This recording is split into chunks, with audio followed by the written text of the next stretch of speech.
words that I think are overused or misused, like ecology or sustainable or environmentally friendly. I always get angry at hotels that tell me that they put flow restrictors in their showers and they really being eco-friendly. I have to remind them that it's already a municipal code. But when we talk about cutting-edge research and what the public really needs to know, if you're going to be out here in Arizona, why not visit the Biosphere 2? And joining me now, Matt Adamson from Biosphere 2. I'm not even going to ask you about Biosphere 1. Hi, Peter. Thanks for having me. Yeah. I mean, what's the biggest thing the public needs to understand about what you guys do out here? Well, I think the biggest thing is twofold. Number one, we're studying water and energy, particularly in the Southwest, as this part of the country changes as a result of climate change. And number two, we're using the facility to educate the public by having them interact directly with scientists who are performing that research. I mean, right now you're up against it because, these terrible fires. Sure. You see them, you see the smoke, you see the haze. I'm a fireman myself, and I'm frustrated for the guys who are fighting those fires because it's not controlled yet. But when you can look at cause and effect, and in some cases unintended consequences, I mean, what are the lessons you take from that? Well, we know that the desert Southwest is predicted to be hit hardest by climate change in the years ahead. We're not advocating how that climate change is happening, whether it's a cyclical cycle that the Earth is going through or man-caused. What we're saying is we know climate change is happening, and we're studying the Earth's response to it. I mean, let's take a look at Las Vegas for a second, Sure. and Lake Mead. Mm-hmm. Oh my God, you fly over it and you see how much it's dropped. It's not coming back. That's right. I mean, and the answer can't always be, putting a pipe to the ocean. Right, and in fact, you mentioned a municipality that's growing. Another one in our area is Phoenix. The Southwest in general is going to continue to grow as retirees want to move here, but we have finite water resources that are shrinking and will continue to shrink in the years ahead.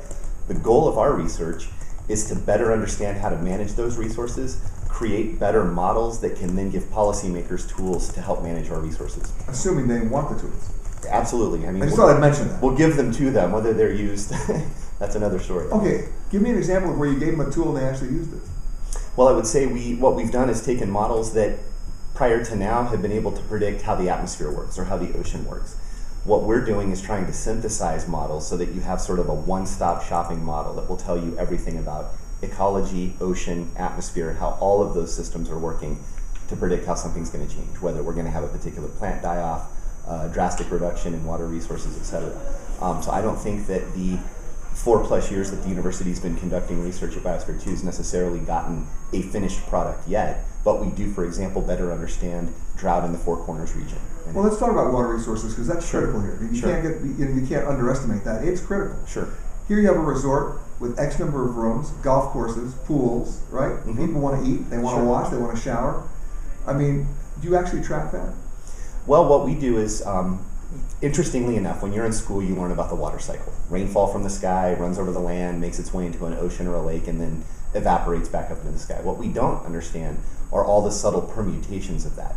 So we're constructing the largest ecological field experiment that's controllable that's ever been attempted. We call it the Landscape Evolution Observatory. And for 10 years, we're going to attempt to study every permutation of the water cycle. So where it really goes? Yes, as a molecule of water leaves the atmosphere, precipitates onto the landscape, and ultimately makes its way to a riverbed, everything that happens to that individual water molecule. I can save you a lot of time. You know where it goes? Perry. At high dollar. Because they keep talking about this secret fountain. I want to see that secret fountain. I don't believe it. I haven't seen it either. Somebody stuck a pipe out here. They're diverting your water. I wouldn't be surprised. But in all seriousness, you need to do that kind of research, and you need to do it fast. We do, and the other thing that we're excited about using the Biosphere for is actually educating the public on these things by having them interact with the scientists themselves. So when somebody comes to the Ritz-Carlton, for example, can they come out and see the Biosphere? Oh, absolutely. We have 100,000 visitors a year that come out, and at some point along the tour, they're going to be interacting with one of our research staff members.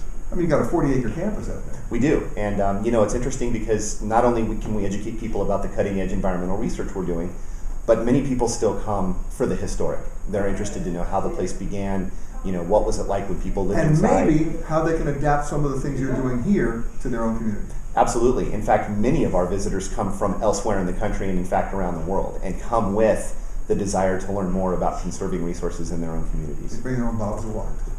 They do, but we sell them as well. Oh no! Don't tell me that. I hope it's to raise money to help out. It is. Everything is half of anything we sell is to support research at the Biosphere. All right, we really appreciate that. And the website? b2science.org. All right, Matt Adamson from Biosphere 2 at the University of Arizona. Thanks for joining us. That music means you're out of time.